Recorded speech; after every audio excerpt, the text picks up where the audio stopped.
নমস্কাৰ, এইটো মুহূৰ্তত লৈ আহিছোঁ ৰাজ্যৰ কেইটামান গুৰুত্বপূৰ্ণ খবৰ।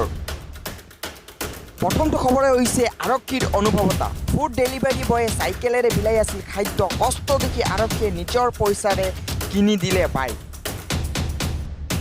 এই ঘটনাটো মধ্যপ্ৰদেশৰ ইন্দোৰৰ বিজয়নগৰৰ আৰক্ষী থানাৰ এলেকাত এজন যুৱকে চাইকেলেৰে চলাই খাদ্য যোগান ধৰিছিল। বিজয়নগৰৰ আৰক্ষী থানাৰ বিষয়া আৰু কৰ্মচাৰীসকলৰ দৃষ্টিগোচৰ হৈছিল এই কথা।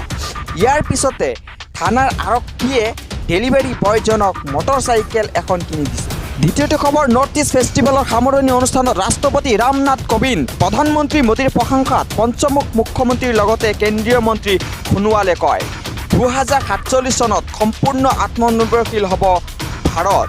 এই মন্তব্য কেন্দ্ৰীয় মন্ত্ৰী সৰ্বানন্দ সোণোৱালৰ।